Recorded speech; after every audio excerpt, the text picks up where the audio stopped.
Halo adik-adik, selamat datang di channel Onti Art Smile. Apa kabar hari ini? Mudah-mudahan adik-adik itu sehat ya. Sekarang kita mari belajar lagi untuk mengenal huruf. Jangan pernah bosan untuk share, like, dan subscribe ya.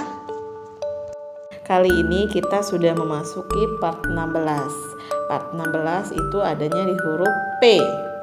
P adalah huruf Latin modern yang ke-16 loh. Dalam bahasa Indonesia disebut P, dalam bahasa Indonesia, Melayu, Inggris, dan berbagai bahasa yang memakai alfabet Latin, huruf P melambangkan bunyi konsonan letup dui bibir nirsuara.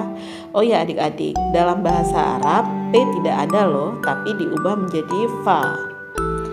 Kita kali ini menggambar hewan apa ya dari huruf P? Gimana kalau kita menggambar hewannya penguin? Mungkin adik-adik bertanya bagaimana burung penguin ini bisa bertahan hidup di wilayah pegunungan es terdingin di dunia. Studi genetik menunjukkan penguin berevolusi serta memiliki banyak bulu tebal pada tubuh mereka, dan untuk burung-burung yang memiliki sayap yang lebat, Daily Mail melaporkan penguin mempunyai 13 gen protein untuk membantu menumbuhkan bulu mereka pada tubuh. Gen mata penguin lebih sedikit dibandingkan dengan satwa burung lainnya. Oh ya adik-adik, kali ini Onti akan menggambar penguin kaisar. Penguin kaisar itu ada dalam film kartun yang judulnya Happy Feet. Happy Feet itu yang bercerita tentang perjuangan dan pengakuan dalam kelompoknya, di mana kemampuannya dalam hentakan kaki menjadikan dia bisa melindungi kelompoknya dari pemburu liar. Bagus deh ceritanya. Onti harap kalian bisa menjadikan itu referensi untuk menonton film di hari libur. Kita kembali lagi ya ke penguin kaisar.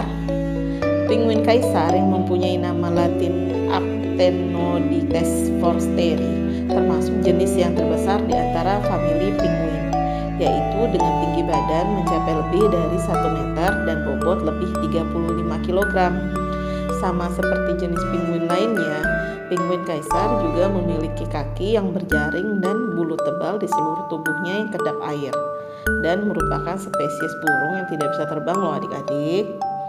Namun, ciri yang paling terlihat untuk membedakan penguin kaisar dengan jenis penguin lainnya adalah garis kuning samar pada bagian lehernya. Kenapa disebut penguin kaisar atau penguin emperor? Penguin kaisar memiliki berwarna hitam, putih, dan kuning dramatis.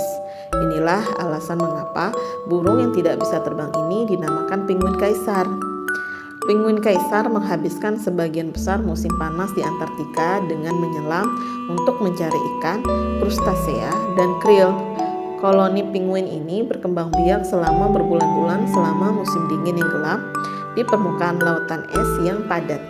Terkadang di tempat yang berada lebih dari 50 km dari lautan terbuka, di mana suhu tempat mereka berkembang biak bisa mencapai minus 60 derajat Celcius loh. Wih, dingin banget ya. Menurut laman Britannica, seekor penguin kaisar mampu menyelam hingga kedalaman 550 meter dalam satu tarikan napas. Tak hanya itu, mereka juga mampu menahan napas selama 22 menit sambil terus mencari makan. Untuk urusan berenang, rata-rata penguin kaisar dapat bergerak hingga 10-15 km per jam. Populasi penguin kaisar hanya terdapat di benua Antartika, kutub selatan bumi, merupakan daerah terdingin di belahan dunia paling selatan dengan suhu terendah mencapai minus 73 Celcius. Mereka bersarang di sepanjang wilayah tepi pantai benua Antartika. Koloni penguin ini diperkirakan menjadi rumah bagi sekitar 1.000 burung dewasa, terdiri dari 50 pasang dengan anak-anaknya. Penguin kaisar dapat bertahan hidup di suhu dingin tersebut karena lapisan lemak setebal 2-3 cm pada tubuhnya berguna untuk menyimpan panas dan memisahkan udara dingin dari luar. Beruntungnya, penguin kaisar mereka hidup dalam kelompok berjumlah besar yang mampu membantu satu sama lain ketika suhu ekstrim tersebut datang. National Geographic melansir bahwa ketika udara semakin dingin, kawanan penguin kaisar akan berkerumun dalam jarak yang dekat agar dapat menghindar angin kencang dan menjaga suhu masing-masing individu. Uniknya, ketika satu individu sudah cukup merasa hangat, ia akan menepi ke bagian luar kerumunan agar individu lain dapat berganti posisi dengannya sehingga setiap anggota dapat merasakan kehangatan dan perlindungan yang sama. Berkat cara bertahan hidup yang sangat solid tersebut, penguin kaisar tak ragu untuk tinggal di tengah hamparan es Antartika tanpa membuat sarang. Bahkan musim bertelur dari hewan yang satu ini berlangsung ketika musim dingin di Antartika datang loh. Anatomi sayap yang pendek memungkinkan penguin jenis ini untuk berenang hingga sejauh 15 km dan menyelam sampai pada kedalaman 900 km selama 18 menit. Oleh karena itu, ikan yang dimakannya lebih besar daripada yang dimakan oleh penguin-penguin dengan ukuran tubuh lebih kecil. Penguin adalah spesies burung setia pada satu pasangan. Setelah mengalami masa kawin, penguin betina akan bertelur dan telur dari penguin kaisar berbentuk seperti buah pir. Masa pengeraman adalah tugas dari penguin jantan selama kurang lebih 3 bulan.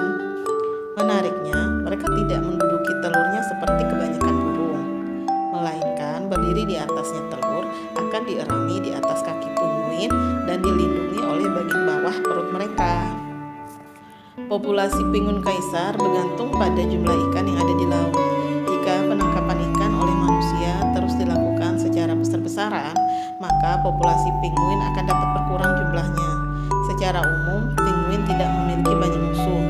Singa laut adalah musuh utama mereka.